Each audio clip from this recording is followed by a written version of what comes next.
आधारित। भक्ति आंदोलन की शुरुआत 6वीं शताब्दी में तमिल क्षेत्र से हुई और बाद में ये कर्नाटक तथा महाराष्ट्र तक फैल गया।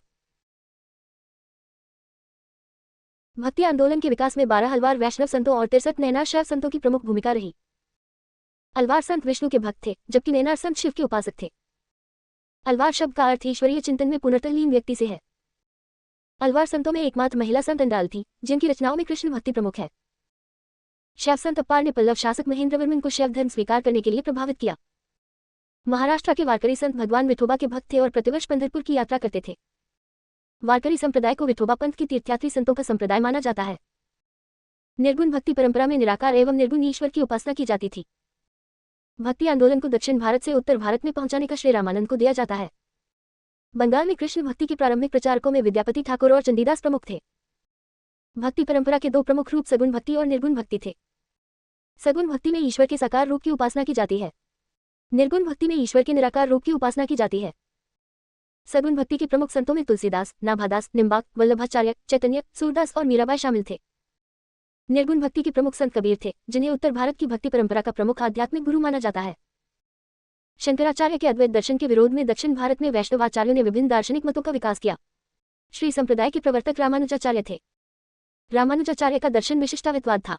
ब्रह्म संप्रदाय के प्रवर्तक माधवाचार्य थे। माधवाचार्य का दर्शन द्वैतवाद था। रुद्र संप्रदाय के प्रवर्तक विष्णुस्वामी थे। विष्णुस्वामी का दर्शन शुद्धाद्वैतवाद था। संकादी संप्रदाय के प्रवर्तक निम्बाकाचार्य थे। निम्बाकाचार्य का दर्शन द्वैताद्वैतवाद था। रामानुजाचार्य विशिष्टाद्वैत, माधवाचार्य द्वैत, विष्णुस्वामी शुद्धाद्वैत और निम्बाकाचार्य द्वैताद्वैत भक्ति आंदोलन के प्रमुख दार्शनिक मत हैं। भक्ति आंदोलन पर आधारित। भक्ति आंदोलन की शुरुआत 6वीं शताब्दी में तमिल क्षेत्र से हुई और बाद में ये कर्नाटक तथा महाराष्ट्र तक फैल गया। भक्ति आंदोलन के विकास में 12 अलवार वैष्णव संतों और 63 नैनार शैव संतों की प्रमुख भूमिका रही। अलवार संत विष्णु के भक्त थे, जबकि नैनार संत शिव के उपासक थे। अलवार शब्द का अर्थ ईश्वरीय चिंतन में पूर्णतः लीन व्यक्ति से है।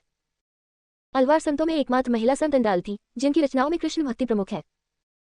शैव संत अप्पार ने पल्लव शासक महेंद्रवर्मन को शैव धर्म स्वीकार करने के लिए प्रभावित किया। महाराष्ट्र के वारकरी संत भगवान विठोबा के भक्त थे और प्रतिवर्ष पंढरपुर की यात्रा करते थे। वारकरी संप्रदाय को विठोबा पंथ की तीर्थयात्री संतों का संप्रदाय माना जाता है। निर्गुण भक्ति परंपरा में निराकार एवं निर्गुण ईश्वर की उपासना की जाती थी। भक्ति आंदोलन को दक्षिण भारत से उत्तर भारत में पहुंचाने का श्रेय रामानंद को दिया जाता है। बंगाल में कृष्ण भक्ति के प्रारंभिक प्रचारकों में विद्यापति ठाकुर और चंडीदास प्रमुख थे। भक्ति परंपरा के दो प्रमुख रूप सगुण भक्ति और निर्गुण भक्ति थे।